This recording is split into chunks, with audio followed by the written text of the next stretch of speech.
مقرر کے خطاب کے بعد آپ لوگوں کسی بھی طرح کا کوئی سوال سیرت کے تعلق سے اس جو گفتگو بھی آپ کے سامنے رکھی گئی اس پر کوئی سوال ہو تو اس کے لیے آپ لوگوں کو موقع حاصل ہے۔ آپ لوگ مزید کسی بات کو رکھنا چاہیں کہ کوئی پہلو اور بھی ہے جو کہ اس حوالے سے آنا چاہیے تھا رہ گیا ہے تو اس کا بھی پورا موقع یہاں آپ لوگوں کو حاصل ہے۔ اس طرح سے ہم چاہتے یہ ہیں کہ نہ صرف مقرر بلکہ ہر سامع اس پروگرام سے دل و دماغ کے ساتھ جڑ سکے، اور اس کے لیے ضروری یہی ہے کہ ہم لوگ اس کو اسی طرح سے دیکھیں کہ یہ پروگرام جو کہ اللہ تعالیٰ کے دین کے مطابق منعقد کیا گیا ہے یہی ہمارے لیے آخرت کی نجات کا ذریعہ ہے۔ اسی کے تحت ہم کو اپنی زندگی گزارنے کی جد و جہد کرنا ہے اور یہی ہماری زندگی کا محور ہونا چاہیے۔ اگر کوئی سوال نہ ہو تو پھر ہم درخواست کریں مولانا محمد فرمان ندوی صاحب سے کہ وہ تشریف لائیں اور نبی رحمت صلی اللہ علیہ وسلم قائد اور حکمت عملی کے عنوان پر آپ کا خطاب ہوگا۔ آپ کے خطاب سے ہی پہلے ہم آپ سے ایک بار پھر یہ گزارش کریں گے کہ اس خطاب کو بھی آپ لوگ اگر پوری توجہ سے سنیں گے تو انشاءاللہ کوئی نہ کوئی سوال یا کوئی پہلو ایسا آپ لوگوں کے ذہن میں آئے گا جس پر مزید بات ہو سکے۔ جتنی بات ہوگی اتنی ہم سب کے لیے مفید ہوگی انشاءاللہ۔ میں درخواست کر رہا ہوں مولانا تشریف لائیں اور ہم سب کو مستفیض فرمائیں۔ مولانا محمد فرمان ندوی صاحب، خطیب ندوۃ العلماء لکھنؤ۔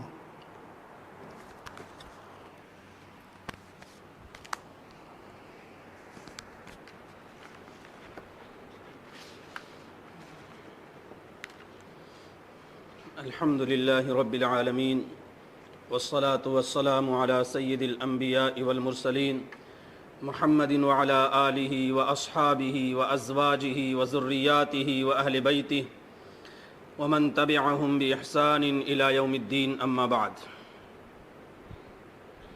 رب اشرح لي صدري ويسر لي أمري واحلل عقدة من لساني يفقهوا قولي۔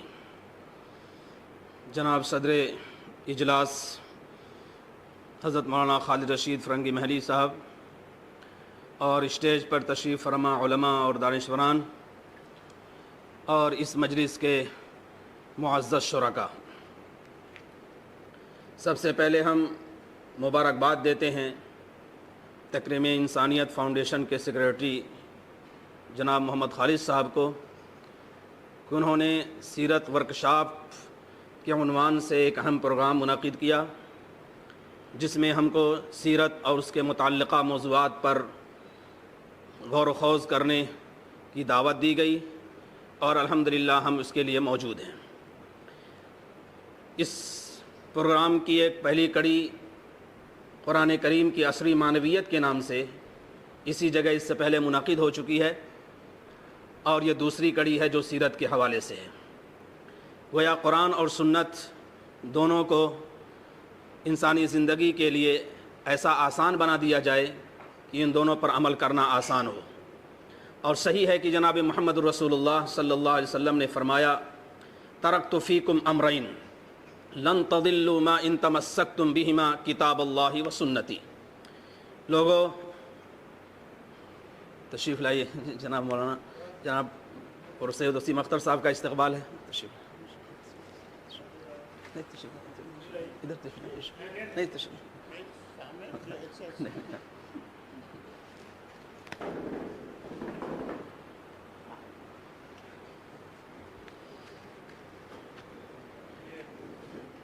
حضرات، میں عرض کر رہا تھا کہ جناب محمد رسول اللہ صلی اللہ علیہ وسلم نے ارشاد فرمایا کہ میں دو چیزیں چھوڑ کر جا رہا ہوں جن کو اگر تم مضبوطی سے پکڑے رہوگے تو کبھی گمراہ نہیں ہوگے، ایک اللہ کی کتاب اور دوسری میری سنت۔ امام مالک رحمۃ اللہ علیہ نے فرمایا تھا کہ لن یصلح آخر هذه الامہ الا بما صلح به اولها، اس امت کے آخری حصے کی اصلاح اسی سے ہوگی جس سے پہلے حصے کی اصلاح ہوئی ہے، یعنی کتاب و سنت سے اور ان کی روشنی میں گزاری جانے والی زندگی سے۔ مجھے جو ٹاپک اور جو موضوع دیا گیا ہے وہ نبی رحمت صلی اللہ علیہ وسلم قیادت اور حکمت عملی ہے۔ آپ صلی اللہ علیہ وسلم کی قیادت کیسی تھی اور اس کی کیا حکمت عملی اختیار کی گئی جس کی بنیاد پر ایک اچھی نسل تیار ہوئی۔ میں نے اس ٹاپک کو 5 پوائنٹ میں تقسیم کیا ہے۔ سب سے پہلے تو ایک تمہیدی گفتگو ہے جو چند لائنوں میں عرض کی جائے گی۔ دوسرے نمبر پر آپ صلی اللہ علیہ وسلم صرف انسانوں ہی کے نبی نہیں بلکہ انسانوں کے سب سے عظیم طبقے یعنی پیغمبروں کے بھی نبی ہیں، ان کے بھی سردار ہیں، ان کے بھی امام ہیں۔ یہ دوسرا پہلو ہے۔ تیسرا پہلو ہم نے یہ اس میں ذکر کیا ہے کہ قیادت کا معنی و مفہوم کیا ہے، قیادت کو قرآن کریم میں کس معنی میں لیا گیا ہے، قیادت کو حدیث پاک میں کس معنی میں لیا گیا ہے، اور اس پوائنٹ کو انلارج کرنے کی کوشش کی ہے۔ چوتھا پوائنٹ یہ کہ سیرت نبوی میں قیادت کے کون کون سے اگزامپل ہیں، اس کے نمونے ہیں، اس کے ماڈل ہیں، چاہے سیاسی زندگی ہو، چاہے معاشرتی زندگی ہو، چاہے اخلاقی زندگی ہو، یا اور بھی زندگی کے جو شعبے ہیں ان میں قیادت کس طرح سے نمایاں ہوئی ہے جناب محمد رسول اللہ صلی اللہ علیہ وسلم کی سیرت میں، اس کو ذکر کرنے کی کوشش کی گئی ہے۔ اور پانچواں پوائنٹ اختتامیہ ہے جس پر گفتگو ختم کی جائے گی۔ سب سے پہلی بات تمہید کے عنوان سے ہے۔ تمہید یہ ہے کہ ہر دور میں اللہ تعالیٰ نے انسانیت کی رہنمائی کے لیے انبیاء کرام کا سلسلہ قائم فرمایا۔ حضرت آدم علیہ السلام سے لے کر جناب محمد رسول اللہ صلی اللہ علیہ وسلم تک ایک حدیث کے مطابق 1,24,000 انبیاء کرام آئے، اور پھر ان کے بعد یہ سلسلہ بند ہو گیا۔ گزشتہ انبیاء اور جناب محمد رسول اللہ صلی اللہ علیہ وسلم کی نبوت کے درمیان فرق یہ ہے کہ ان کی نبوت علاقائی تھی، منطقیائی تھی، خاص زون اور خاص قوم کے لیے تھی، لیکن آپ صلی اللہ علیہ وسلم کی نبوت یہ پوری انسانیت کے لیے ہے، عالمی ہے اور آفاقی ہے۔ اس کی 2 دلیلیں میں دے رہا ہوں۔ رسول پاک علیہ السلام پر جو قرآن نازل ہوا اس میں سورہ انبیاء میں اللہ تعالیٰ نے فرمایا وَمَا أَرْسَلْنَاكَ إِلَّا رَحْمَةً لِلْعَالَمِينَ، اے محمد صلی اللہ علیہ وسلم ہم نے آپ کو سارے جہان کے لیے رحمت بنا کر بھیجا ہے۔ حدیث پاک کی ایک مشہور کتاب جس کا نام ترمذی ہے، اس میں لکھا ہے کہ اللہ کے رسول صلی اللہ علیہ وسلم خود اپنی زبانی فرمایا اعطیت خمسن لم یعطہن احد قبلی، لوگوں مجھے 5 چیزیں ایسی دی گئی ہیں کہ مجھ سے پہلے انبیاء کرام میں کسی کو نہیں دی گئیں۔ ان 5 چیزوں میں سب سے پہلی بات یہ ہے کہ اللہ تعالیٰ نے مجھے رعب عطا فرمایا ہے۔ دشمن اگر 1 مہینے کی مسافت پر ہوگا تب بھی اس کے اندر ایسا رعب طاری ہوگا کہ اقدام کرنے کی جرات نہیں کر سکے گا، پہلی خصوصیت۔ دوسری خصوصیت یہ ہے کہ اللہ تعالیٰ نے پورے روئے زمین کو تیمم کا ایک ذریعہ بنایا ہے اور نماز پڑھنے کی جگہ بنائی ہے۔ پچھلی امتوں میں یہ سہولت اللہ تعالیٰ نے نہیں عطا فرمائی تھی۔ تیسری خصوصیت یہ ہے کہ مال غنیمت پچھلی قوموں میں حرام تھا، لیکن اللہ تعالیٰ نے اس قوم کے لیے مال غنیمت کو حلال قرار دیا ہے۔ چوتھی خصوصیت یہ ہے کہ اللہ کے رسول صلی اللہ علیہ وسلم جب محشر کا میدان ہوگا سارے انبیاء کہیں گے نفسی نفسی، مجھے اپنی پڑی ہے، کسی اور کے پاس جاؤ، اذهبوا الی غیری۔ ایسے موقع پر جناب محمد رسول اللہ صلی اللہ علیہ وسلم فرمائیں گے امتی امتی، میری قوم میری قوم، اور خود آپ صلی اللہ علیہ وسلم سجدے میں پڑ جائیں گے۔ پھر اللہ تعالیٰ ارشاد فرمائیں گے یا محمد ارفع رأسک سل توتا، اے محمد سر اٹھائیے مانگیے آپ کو دیا جائے گا، کیا آپ مانگنا چاہتے ہیں؟ تو آپ صلی اللہ علیہ وسلم رکھیں گے اپنی قوم کا مدعا اور اس کا مسئلہ۔ یہ چوتھی۔ پانچویں خصوصیت یہ ہے کہ جناب محمد رسول اللہ صلی اللہ علیہ وسلم کو سارے جہان کے لیے نبی بنا کر بھیجا گیا ہے۔ تو اس طرح سے قرآن سے بھی اور حدیث سے بھی یہ بات پورے طور پر مبرہن ہو گئی، اچھی طرح سے واضح ہو گئی کہ آپ صلی اللہ علیہ وسلم صرف عربوں کے نبی نہیں تھے بلکہ تمام جہان کے لیے نبی بنا کر بھیجے گئے۔ اسی کے ساتھ ساتھ دوسرا جو پوائنٹ تھا وہ یہ تھا کہ انبیاء کی امامت اور قیادت۔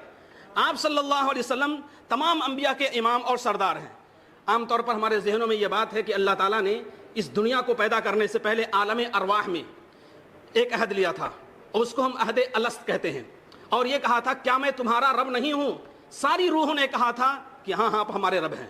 پھر اللہ نے کہا کہ دیکھو دنیا میں جانے کے بعد انکار نہ کرنا اور یہ نہ کہنا کہ مجھے اطلاع نہیں تھی۔ جس طرح سے یہ عہد ایک پیکٹ ہے اور جس کو ہم اور آپ جانتے ہیں، ایسے اللہ تعالیٰ نے تمام انبیاء سے بھی عہد لیا تھا کہ دیکھو تمہاری موجودگی میں اگر نبی آئیں گے جن کا نام محمد ہوگا تو ان پر ایمان لانا اور ان کی مدد کرنا۔ قرآن کریم کی آیت سنیے وَإِذْ أَخَذَ اللَّهُ مِيثَاقَ النَّبِيِّينَ لَمَا آتَيْتُكُم مِّن كِتَابٍ وَحِكْمَةٍ ثُمَّ جَاءَكُمْ رَسُولٌ مُصَدِّقٌ لِّمَا مَعَكُمْ لَتُؤْمِنُنَّ بِهِ وَلَتَنصُرُنَّهُ قَالَ أَأَقْرَرْتُمْ وَأَخَذْتُمْ عَلَى ذَلِكُمْ إِصْرِي قَالُوا أَقْرَرْنَا قَالَ فَاشْهَدُوا وَأَنَا مَعَكُمْ مِنَ الشَّاهِدِينَ۔ ترجمہ ہے اللہ نے انبیاء سے عہد لیا کہ میں تمہیں کتاب و حکمت کی قسم سے دوں گا، پھر تمہارے پاس رسول اس کی تصدیق کرنے والا آئے جو تمہارے پاس ہے تو تم بس ایمان لانا اور ضرور اس کی مدد کرنا۔ پھر فرمایا تم اقرار کرتے ہو اور اس پر میرا عہد قبول کرتے ہو؟ وہ بولے ہم اقرار کرتے ہیں، اور گواہ، پھر فرمایا گواہ رہنا اور میں بھی گواہوں میں سے ہوں۔ اللہ تعالیٰ نے جناب محمد رسول اللہ صلی اللہ علیہ وسلم کو امام القبلتین بنایا، یعنی دونوں قبلوں کی طرف آپ صلی اللہ علیہ وسلم نے رخ کر کے نماز پڑھا۔ اور اس طرح سے تیسری بات یہ ہے کہ آپ صلی اللہ علیہ وسلم نے معراج کا سفر کیا اور مکے سے بیت المقدس کی طرف آپ کو لے جایا جانا اس بات کی دلیل ہے کہ آپ صلی اللہ علیہ وسلم کسی ایک قبلے کے امام نہیں بلکہ دونوں قبلے کے امام ہیں۔ اسی کے ساتھ محشر میں آپ کی سفارش کا تذکرہ ہوگا، اور حدیث کے الفاظ ہیں کہ تمام انبیاء میں جناب محمد رسول اللہ صلی اللہ علیہ وسلم کو یہ امتیاز حاصل ہے کہ سب سے پہلے قبر سے وہ اٹھیں گے اور سب سے پہلے سفارش کرنے والے وہی ہوں گے۔ اور خود آپ صلی اللہ علیہ وسلم نے فرمایا میں اولاد آدم کا سردار ہوں اور اس میں کوئی فخر کی بات نہیں ہے۔ میرے ہاتھ میں حمد کا ایک جھنڈا ہوگا، ایک جھنڈا آپ صلی اللہ علیہ وسلم کے ہاتھ میں ہوگا جس کا نام لواء الحمد، اور اس جھنڈے کے نیچے تمام انبیاء کرام ہوں گے۔ اس سے پتہ چلتا ہے کہ انبیاء کی امامت، انبیاء کی قیادت، انبیاء کی سیادت بھی آپ صلی اللہ علیہ وسلم کے حوالے کی گئی ہے۔ اس وجہ سے سید الانبیاء والمرسلین کا کلمہ ہم اپنی زبان سے دہراتے ہیں۔ یہ دوسرا پوائنٹ ہوا۔ تیسرا پوائنٹ یہ ہے کہ قیادت کا لفظ ہم بولتے ہیں، اس کا مفہوم کیا ہے؟ اصلاً یہ قیادت عربی زبان کا لفظ ہے، قاد یقود قیادتاً، اور اسی سے لفظ نکلتا ہے قائد، جو اسم فاعل ہے، سبجیکٹ ہے، جس کے معنی ہوتے ہیں سربراہ کے، حاکم کے اور ذمہ دار کے۔ قیادت کوئی تمغے امتیاز یا نشان افتخار نہیں ہے، بلکہ ایک ذمہ داری ہے اور کانٹوں بھرا راستہ ہے جس میں قدم قدم پر چیلنجز کا سامنا ہوتا ہے۔ وہی قیادت کامیاب اور ثمرآور ہوتی ہے جس میں اعتماد، استحکام اور فکر و تدبر کی صفت ہوتی ہے۔ قیادت کا مقصد 6 بنیادی عناصر کو تحفظ فراہم کرنا ہے۔ 6 بنیادی عناصر کو تحفظ فراہم کرنا ہے، انہی کو مقاصد شریعت کہا جاتا ہے۔ دین کا تحفظ، جان کا تحفظ، عقل کا تحفظ، مال کا تحفظ، نسل کا تحفظ۔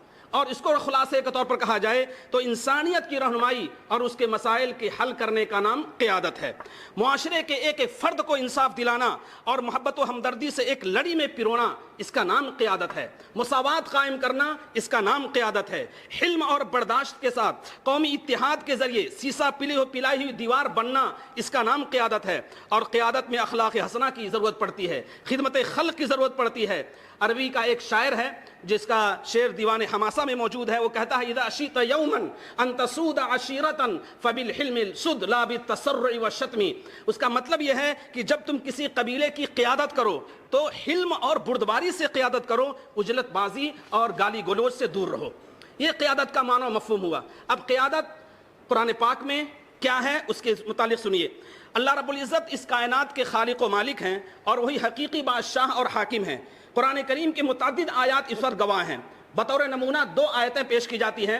اعوذ باللہ من الشیطان الرجیم، تبارک الذی بیدہ الملک وہو علی کل شیء قدیر۔ بڑی بابرکت ہے وہ ذات جس کے ہاتھ میں ساری حکومت ہے اور وہی ہر چیز پر قادر ہے۔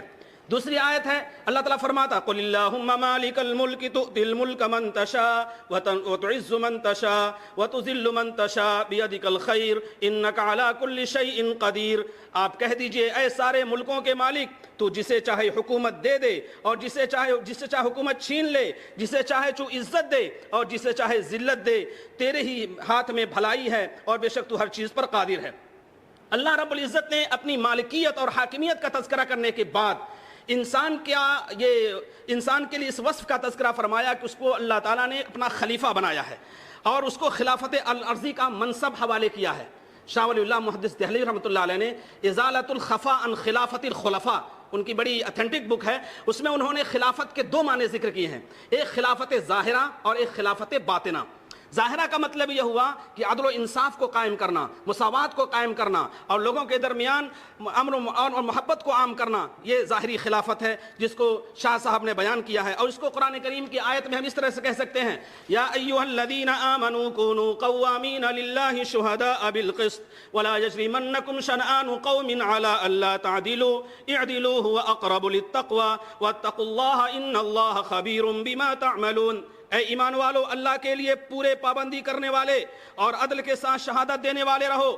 کسی جماعت کی دشمنی تمہیں اس بات پر آمادہ نہ کرے کہ تم اس کے ساتھ انصاف نہ کرو. انصاف کرتے رہو, وہی تقوی کے زیادہ قریب ہے, اور اللہ سے ڈرتے رہو, بے شک اللہ کو اس کی پوری خبر ہے کہ تم کیا کرتے ہو. دوسری آیت میں اللہ تعالیٰ فرماتا ہے ان اللہ یأمرکم ان تؤدوا الامانات الی اہلہا, بے شک اللہ تعالیٰ حکم دیتا ہے کہ تم ذمہ داریوں کو اس کے اہل کے سپرد کرو. یہ خلافت ظاہرہ ہوئی کہ عدل و انصاف کو قائم کرنا معاشرے میں, اس خلافت ظاہرہ کا یہ بنیادی پوائنٹ ہے.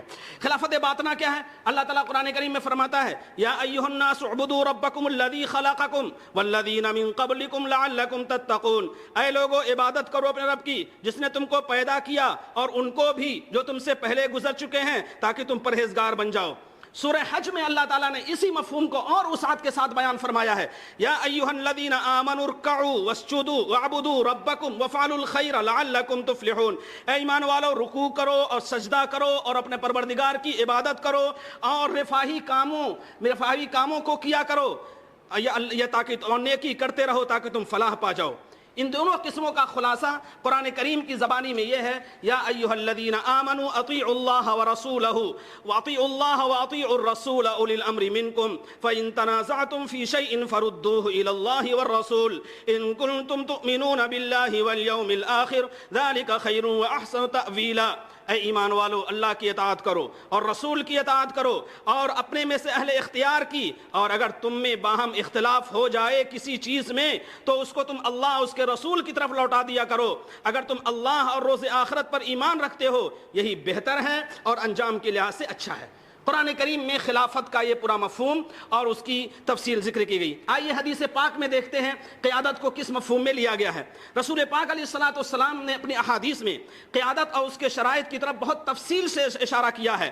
حدیث پاک کی کتابوں میں ایک عنوان ہوتا ہے کتاب الامارہ, اس میں اللہ کے رسول صلی اللہ علیہ وسلم کے الفاظ منقول ہیں جس کا خلاصہ یہ قیادت تو بہت میٹھی لگتی ہے لیکن آخرت میں اس کا انجام اگر حق ادا نہیں ہوا تو بہت بری چیز ہے. الفاظ حدیث ہیں فنعمت المرضعہ وبئست الفاطمہ, صحیح بخاری کی حدیث ہے کہ تم عنقریب امارت کے حریص بن جاؤ گے اور قیامت کے دن ندامت بن جائے گی. پس کیسی ہی اچھی دودھ پلانے والی ہے اور کیسی ہی بری دودھ چھڑانے والی ہے.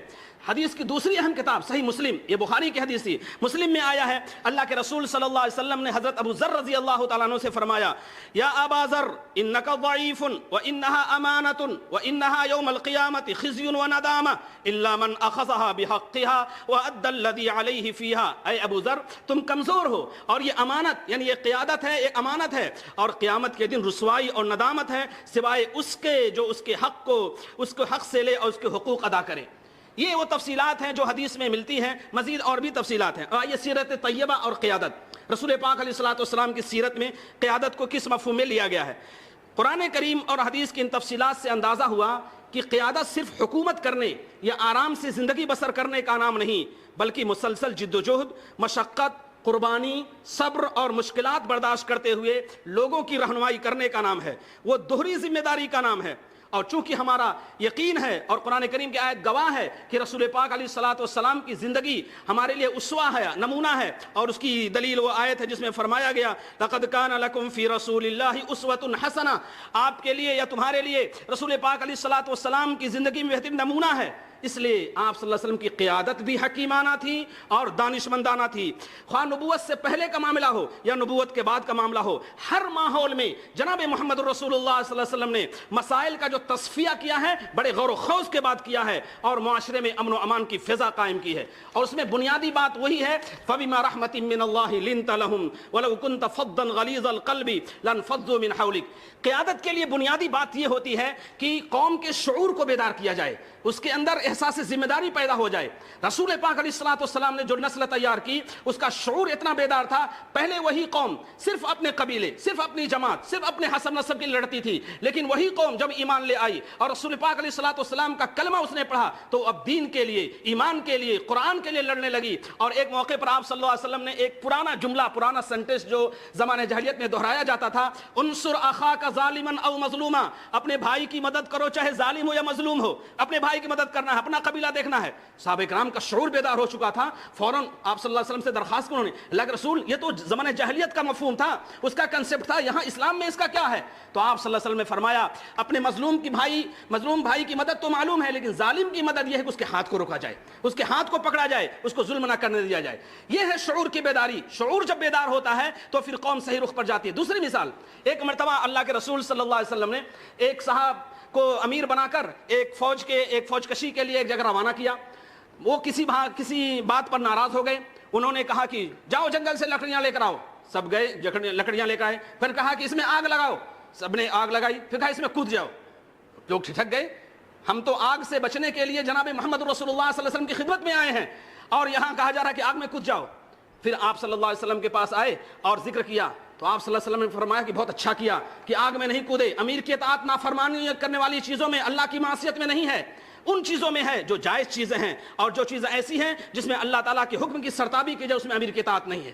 یہ شعور بیدار تھا صحابہ کرام کا, جس کا نتیجہ یہ تھا کہ قیادت اور مقود جو ان کی قیادت کی جا رہی تھی سب لوگ صحیح رخ پر تھے. آئیے دیکھتے ہیں, ہم نے 10 پوائنٹ میں نبوی قیادت کی حکیمانہ جو اوصاف ہیں ان کو ذکر کیا ہے. پہلے ان کی تفصیلات تو نہیں, پہلے میں عناوین ذکر کر دیتا ہوں, پھر ایک دو واقعے کا تذکرہ کروں گا. سب سے پہلے نبوی قیادت میں ہمیں یہ بات ملتی ہے کہ مشورہ اور باہم رائے طلبی. کوئی بھی قیادت اس وقت تک کامیاب نہیں ہو سکتی جب تک مشورہ اور رائے طلبی نہ ہو. دوسرے نمبر پر عدل و انصاف. تیسرے نمبر پر حلم اور بردباری. چوتھے نمبر پر تعلیم و تربیت. پانچویں نمبر پر معاش و اقتصاد. چھٹے نمبر پر اتحاد و اتفاق. ساتویں نمبر پر سیاسی حکمت عملی. آٹھویں نمبر پر عسکری قیادت. 9ویں نمبر پر تدریجی معاملہ, اور 10ویں نمبر پر افراد سازی. یہ 10 عناوین ہیں جو آپ صلی اللہ علیہ وسلم کی زندگی اور پوری 63 سالہ زندگی سے خلاصے کے طور پر آتے ہیں. سب سے پہلے ہم مشورے کو لیتے ہیں کہ رسول پاک علیہ الصلوۃ والسلام کے بارے میں ہمارا ایمان ہے کہ آپ صلی اللہ علیہ وسلم سے زیادہ دانشمند اور عقلمند کوئی نہیں. اس کے باوجود بھی اللہ تعالیٰ نے کہا وَشَاوِرْهُمْ فِي الْأَمْرِ, یعنی صحابہ کرام سے آپ مشورہ کیجئے اور مشورہ کر کے ان کی رائے معلوم کیجئے. چنانچہ آپ صلی اللہ علیہ وسلم کا معاملہ یہ تھا کہ صحابہ کرام سے ہر معاملے میں مشورہ فرمایا کرتے تھے. اور اہل ایمان کے اوصاف قرآن کریم میں سورہ شورا میں ذکر کیے گئے ہیں. پوری ایک سورت کا نام سورہ شورا ہے, جس کا نام ہے مشورے کی سورت. اور فرمایا گیا وَأَمْرُهُمْ شُورَا بَيْنَهُمْ, کہ لوگوں کا جو اہل ایمان ہیں ان کا معاملہ ایسا ہوتا ہے کہ آپس میں مشورہ کیا کرتے ہیں. امام حسن بصری رحمۃ اللہ علیہ مشہور تابعی ہو کہتے ہیں کہ جب کسی قوم اور جماعت نے کوئی کام مشورے سے کیا ہے تو اس کو سیدھے راستے کی رہنمائی کی گئی ہے. ما تشاور قوم قط الا هدوا لارشد امرهم. اور مشہور حدیث بھی ہے جامع ترمذی کی, ید اللہ علی الجماعہ, لوگوں اللہ کی ہاتھ جماعت پر ہے. ومن شذ فی النار, جو دنیا میں تنہا رہے گا, اپنی رائے کے مطابق صرف عمل کرتا رہے گا, مشورہ نہیں کرے گا, تو جہنم میں اسے جھونک دیا جائے گا. تو اس سے معلوم ہوتا ہے کہ مشورہ کرنا یہ نبوی سنت ہے. 2 باتیں اس سلسلے میں ہیں. ایک تو یہ ہے کہ مشورے سے پہلے استخارہ اور اس کے بعد استشارہ. کوئی بھی کام کرنا ہو تو اللہ کے رسول صلی اللہ علیہ وسلم نے ہم کو ہدایت دی ہے کہ ہم استخارہ کریں. اور استخارے کا مشہور طریقہ معلوم ہے, 2 رکعت نماز پڑھی جاتی ہے, اس کے بعد ایک دعا ہے, اس کو پڑھ کے انسان دعا کرتا ہے اللہ تعالیٰ سے, تو اس معاملے کو اللہ آسان فرما دیتے ہیں. پھر اس کے استخارے کے بعد مشورہ بھی ہے, تو ان دونوں چیزوں سے معاملے کو آسان فرمایا گیا ہے. سیرت محمدی میں دیکھیے تو معلوم ہوتا آپ صلی اللہ علیہ وسلم نے اپنی زندگی کا آغاز مشورے سے کیا. نبوت سے پہلے آپ صلی اللہ علیہ وسلم نے کئی ملکوں کے سفر کیے. شام کا سفر کیا, بحرین کا سفر کیا, یمن کا سفر کیا. ایک مرتبہ اپنے چچا ابو طالب کے ساتھ کیا. تجارت کے جو تجربات ہیں اپنے چچا ابو طالب سے حاصل کیے. اور دوسری مرتبہ حضرت خدیجہ کا سامان لے کر خود آپ شام گئے تھے, بحرین آپ گئے تھے, یمن آپ گئے تھے. اس سے پتہ چلا کہ آپ صلی اللہ علیہ وسلم نے مشورے کو اپنا مزاج بنایا نبوت سے پہلے, اور پھر اس کے نتیجے میں اپنی زندگی آگے بڑھائی. پھر نکاح کا معاملہ ہوا تو اس میں بھی اپنے چچا صاحبان سے جو ذمہ دار سے مشورہ کیا.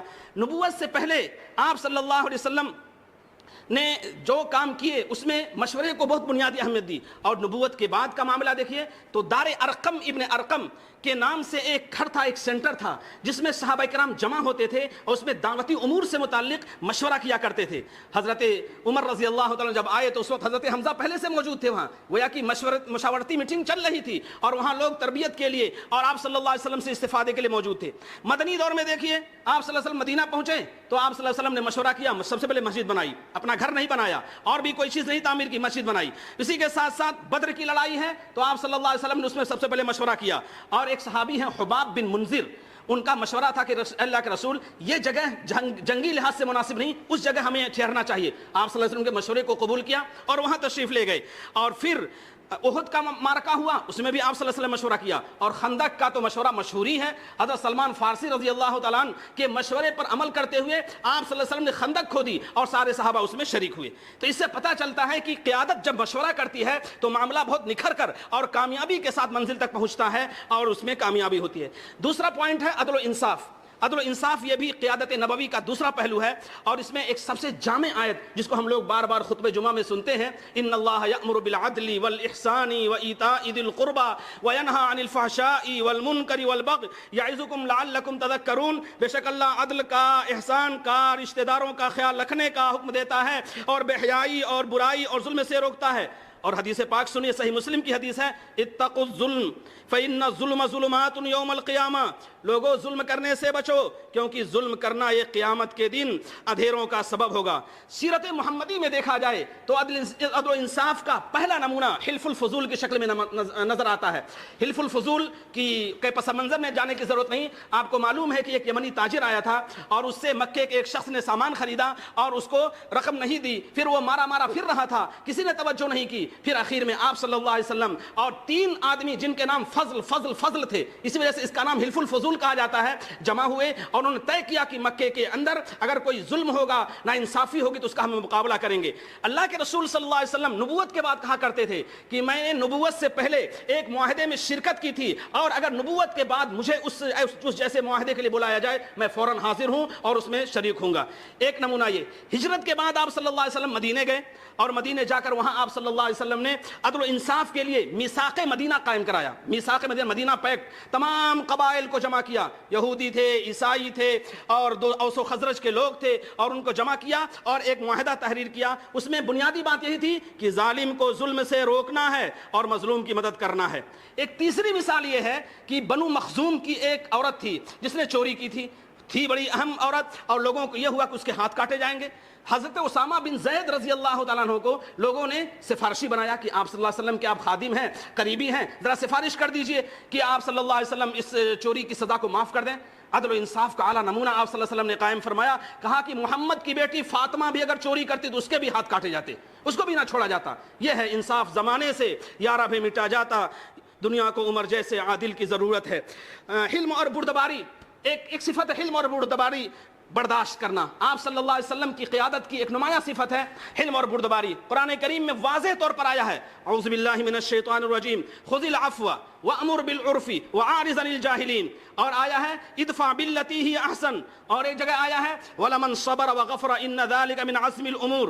مکی دور میں آپ صلی اللہ علیہ وسلم کو حکم دیا گیا تھا کفوا ایدیکم واقیموا الصلاۃ۔ تمام مسلمانوں کو کہا گیا تھا کہ مکی دور میں مقابلہ نہیں کرنا ہے، محاذ آرائی نہیں کرنی ہے، ہاتھوں کو روکنا ہے اور نماز قائم کرنا ہے، اسی پر فوکس کرنا ہے۔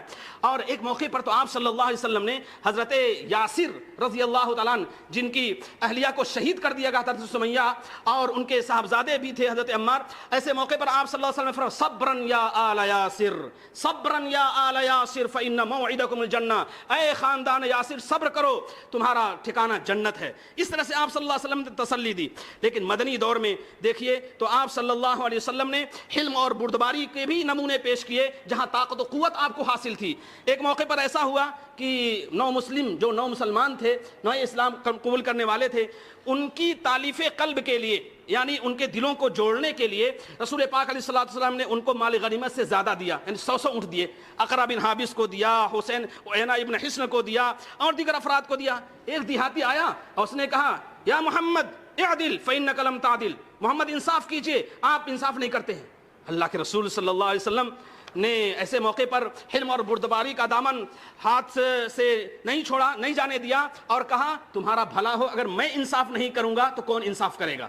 گویا آپ صلی اللہ علیہ وسلم چاہتے تو انتقام لیتے، لیکن آپ صلی اللہ علیہ وسلم نے کہا میں اگر انصاف نہیں کروں گا تو کون انصاف کرے گا۔ آپ صلی اللہ علیہ وسلم نے اس کو بھی دیے جانے کا حکم دیا، لیکن بنیادی بات یہ ہے کہ حلم اور بردباری کا ایسا رویہ اختیار کیا، ایسا معاملہ اختیار کیا کہ معاملے میں بدمزگی نہ ہو۔ اس سے آپ صلی اللہ علیہ وسلم کی نبوت کی قیادت کا ایک پہلو یہ ہے تعلیم، جس کا تذکرہ مولانا نصر اللہ صاحب نے کیا۔ میں اشارہ کرنا ہوں صرف کہ تعلیم کی اس کی وحدانی اس کے وحدانی مفہوم کے ساتھ آپ صلی اللہ علیہ وسلم تعلیم کی اہمیت یاد دلائی. یہ تقسیم نہیں کیا کہ یہ تعلیم دین کی ہے، یہ تعلیم دنیا کی ہے، بلکہ آپ صلی اللہ علیہ وسلم نے طلب العلم فریضۃ علی کل مسلم و مسلمہ کہہ کے اس کی طرف توجہ دلائی ہے، اور پھر اس کو عطیہ قرار دیا ہے، تمام اللہ رب العزت کا ایک عطیہ قرار دیا ہے. ایک موقع پر آپ صلی اللہ علیہ وسلم نے حضرت زید بن ثابت سے یہ کہا کہ تم عبرانی زبان سیکھو. اور عبرانی زبان سیکھنے کا مطلب یہ تھا کہ اس وقت کی جو معاصر تہذیب تھی اس کی تمام چیزوں سے واقف ہوں. اور آپ صلی اللہ علیہ وسلم نے غزوہ بدر کے جو قیدی تھے ان سے سیکھنے کا حکم دیا تاکہ تعلیم کا جو سلسلہ ہے وہ آگے بڑھے. معاش اور اقتصاد، اکنامک کا جو مسئلہ ہے یہ بھی آپ صلی اللہ علیہ وسلم کی زندگی میں بہت نمایاں ہے. آپ نے معاشرے کے ایک ایک فرد کو اکنامک کے لحاظ سے اور اقتصاد کے لحاظ سے مضبوط بنانا چاہا. حدیث پاک ہے کہ کسب الحلال فریضۃ بعد الفریضہ، مال کمانا یہ نماز کے بعد دوسرا فریضہ ہے. سورہ جمعہ میں ہے فَإِذَا قُضِيَتِ الصَّلَاةُ فَانْتَشِرُوا فِي الْأَرْضِ وَابْتَغُوا مِنْ فَضْلِ اللَّهِ، جب نماز سے فارغ ہو جاؤ تو تم زمین میں پھیل جاؤ اور اللہ کے رزق کو تلاش کرو. اسی کی تشریح کرتے ہوئے فرمایا مال کمانا یہ بھی فریضہ ہے، جیسے نماز فریضہ ہے، روزہ فریضہ ہے، زکوٰۃ فریضہ ہے، حج فریضہ ہے، والدین کے حقوق فریضہ ہے، اسی طرح سے اور چیزیں حقوق میں آتی ہیں وہ سب فریضہ ہیں. اسی طرح سے ہم کو بھی آپ صلی اللہ علیہ وسلم معمول یہ تھا کہ مکے دور میں آپ نے اجرت پر بکریاں چرائی ہیں. ایک تو دور وہ ہے جو حلیمہ سعدیہ کے ہاں اپنے بکریاں چرائیں، وہ تو بچپنے کا دور ہے. مکی دور میں جب آپ صلی اللہ علیہ وسلم باشعور ہو گئے آپ نے اجرت پر بکریاں چرائی ہیں، اور پھر آپ نے یمن کا اور بحرین کا اور شام کا جو سفر کیا وہ بھی معاشی لحاظ سے تھا. مزید ایک صحابی آئے، ان سے آپ صلی اللہ علیہ وسلم انہوں نے کہا اللہ کے رسول بڑی پریشانی ہے اور بڑی غربت ہے اور بڑا فقر و فاقہ ہے. تو آپ صلی اللہ علیہ وسلم نے کہا تمہارے پاس کیا ہے؟ تو انہوں نے ایک پیالہ پیش کیا، پھر آپ نے اس کو فروخت کیا اور اس کے بعد ایک کلہاڑی ان کو دی اور کہا جاؤ کماؤ. تو یہ معاش کے لحاظ سے معاشرے کو مضبوط بنانے کی مثال ہے. ایک مرتبہ ایک صحابی آئے اور انہوں نے مصافحہ کیا، ان کا ہاتھ تھوڑا سخت تھا اور سخت ہو جاتا ہے جب انسان فاوڑا چلاتا ہے، کدال چلاتا ہے. تو اللہ کے رسول صلی اللہ علیہ وسلم سے انہوں نے عرض کیا اللہ کے رسول میں فاوڑا اور کدال چلاتا ہوں، مزدور آدمی ہوں، اس کی وجہ سے میرے ہاتھ سخت ہو گئے ہیں. تو آپ نے بڑا بلیغ جملہ ارشاد فرمایا، کہا الکاسب حبیب اللہ، اپنے پیٹ کے لیے اور بال بچوں کے نفقے کے لیے محنت کرنے والا اللہ کو بہت پیارا ہے، اللہ کو بہت محبوب ہے. تو اس طرح سے معاش کے لیے کوشش کرنا، نوکری کرنا اور اس طرح کے مشاغل میں مشغول رہنا یہ بھی عبادت ہے. مزید آگے دیکھا جائے اتحاد و اتفاق کے سلسلے میں قرآن کریم نے تو خود ہی کہا ہے وَاذْكُرُوا نِعْمَةَ اللَّهِ عَلَيْكُمْ إِذْ كُنْتُمْ أَعْدَاءً فَأَلَّفَ بَيْنَ قُلُوبِكُمْ فَأَصْبَحْتُمْ بِنِعْمَتِهِ إِخْوَانًا. کیا معاشرہ تھا، مکی معاشرہ کیا تھا، لیکن باہم سب کو شیر و شکر کر دیا اور ایک دوسرے کو جوڑ دیا. ایک دوسرے موقع پر اللہ تعالیٰ فرماتا ہے هُوَ الَّذِي أَيَّدَكَ بِنَصْرِهِ وَبِالْمُؤْمِنِينَ لَوْ أَنفَقْتَ مَا فِي الْأَرْضِ جَمِيعًا مَا أَلَّفْتَ بَيْنَ قُلُوبِهِمْ وَلَكِنَّ اللَّهَ أَلَّفَ بَيْنَهُمْ. وہی ہے جس نے آپ کو اپنی نصرت اور مومنین کے ذریعے سے طاقت دی اور اسی نے ان کے قلوب میں اتفاق پیدا کر دیا. اگر دنیا بھر کا مال خرچ کر ڈالتے جب بھی ان کے قلوب میں اتفاق نہ پیدا کر سکتے، لیکن اللہ نے ان کے قلوب میں اتفاق پیدا کر دیا. بے شک وہ بڑا قدرت والا اور بڑا حکمت والا ہے. تو آپ صلی اللہ علیہ وسلم نے کیسے جوڑا لوگوں کو؟ اس کے دو طریقے بتائے. سب سے پہلے لوگوں سے کہا ان ربکم واحد، تمہارا اللہ ایک ہے. پھر دوسرا پوائنٹ تھا ان اباکم واحد، تمہارے باپ ایک ہیں. ان دونوں بنیادوں پر آپ نے جوڑا. پھر کہا کلکم من آدم و آدم خلق من تراب، آدم تمہارا سب کا تعلق آدم سے ہے اور سب آدم علیہ السلام مٹی سے پیدا کیے گئے ہیں. آئیے سیاسی حکمت عملی، ایک پوائنٹ یہ ہے سیاست حکمت عملی. نبوی قیادت سیاسی اعتبار سے بڑی باشعور تھی. رسول اکرم صلی اللہ علیہ وسلم نے مکی دور میں کفار مکہ کی سازشوں پر پوری نظر رکھی اور بڑی ہوشمندی سے فیصلے کیے. آپ نے مکے کے اندر جو اہم مراکز دعوت کے طے فرمائے تھے ان میں صحن کعبہ بھی ہے، ان میں منا کی وادیاں بھی ہیں، ان میں عکاظ اور ظلم جنہ کے نام سے بازار بھی ہیں. آپ صلی اللہ علیہ وسلم وہاں تشریف لے جاتے تھے اور وہاں ذہن سازی کیا کرتے تھے. اور اسی طرح سے آپ طائف تشریف لے گئے. آپ صلی اللہ علیہ وسلم نے یثرب کے وفود سے بھی ملاقات کی. یہ سب سیاسی شعور اور بالغ نظری کی دلیل ہے. پھر آپ دیکھیے جو میثاق مدینہ ہے، مدینے کا جو پیکٹ ہے، اس کے 47 پوائنٹس ہیں، 47 دفعات ہیں. اس 47 دفعات میں آدھے مہاجرین اور انصار سے متعلق ہے اور آدھے وہ ہیں جو یہودیوں سے متعلق ہیں. چند دفعات میں پڑھ کے سناتا ہوں تاکہ معلوم ہو جائے کہ ایک اسلامی اسٹیٹ قائم ہوگی، اسلام ہوتی ہے تو اس کے کیا نمایاں خصوصیات ہوتی ہیں. مسلمان اپنے آپ کو رضاکار سمجھیں گے. جتنے مسلمان ہیں مکی معاشرے میں، اس مدنی معاشرے میں، سب اپنے آپ کو رضاکار سمجھیں گے. نمبر 2، مسلمان آپس میں اتحاد قائم رکھیں گے. نمبر 3، اختلاف کی صورت میں آپ صلی اللہ علیہ وسلم کے فیصلے تسلیم کریں گے. نمبر 4، تمام مسلمانوں کو مساوی حقوق حاصل ہوں گے. نمبر 5، فوجی خدمت سب کے لیے ضروری ہوگی.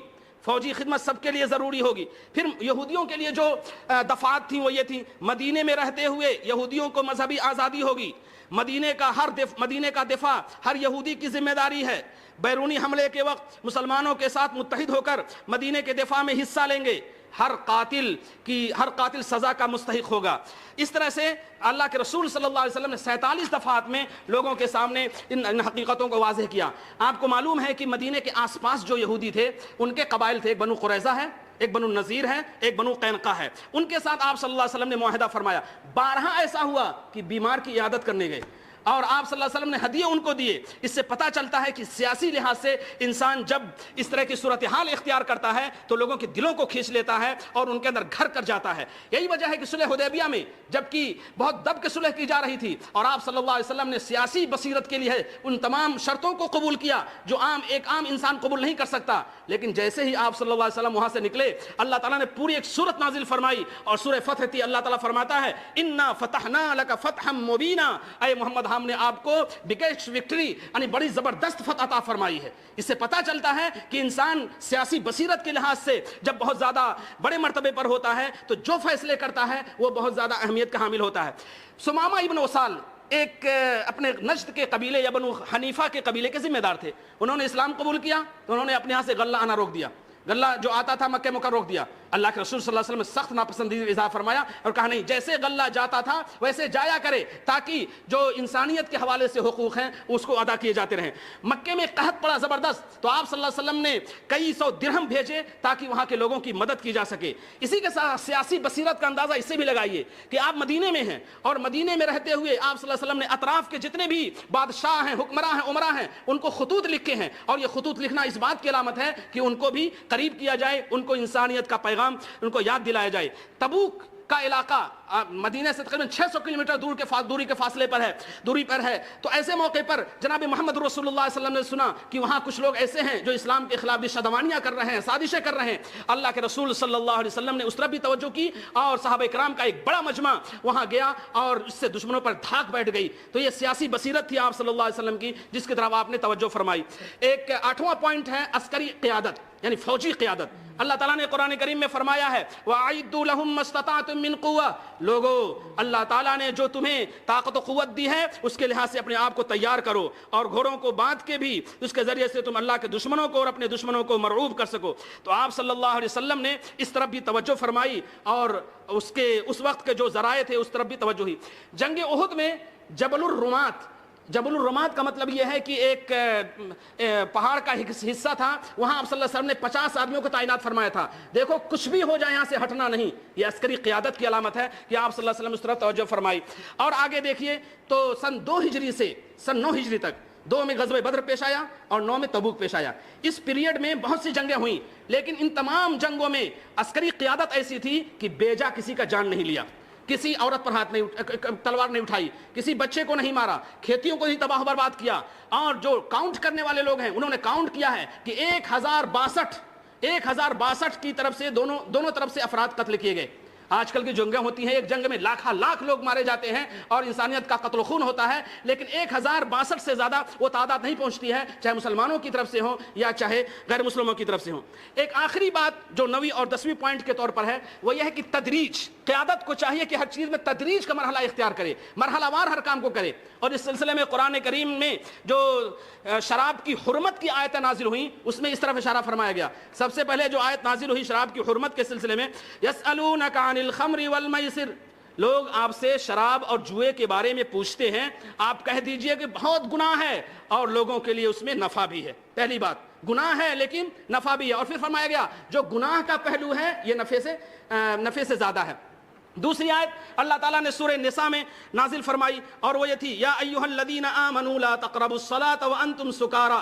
دوسرے مرحلے میں کہا گیا دیکھو اے ایمان والو جب تم نماز کے لیے جاؤ تو نشے کی حالت میں نہ ہو، یعنی شراب پی کے تم نماز کے لیے نہ جاؤ، یہ دوسرے مرحلے میں کہا گیا۔ پھر تیسرے مرحلے میں سورہ مائدہ میں آیت نازل ہوئی، اللہ تعالیٰ نے صاف فرمایا انما الخمر والمیسر والانصاب والازلام رجس من عمل الشیطان فاجتنبوه لعلکم ترحمون۔ اللہ تعالیٰ نے اس طرح فرمایا کہ شراب ہے، جوا ہے، بت ہیں اور پانسے کے تیر ہیں، یہ سب گندے اعمال ہیں اور شیطانی عمل ہیں، ان سے بچو۔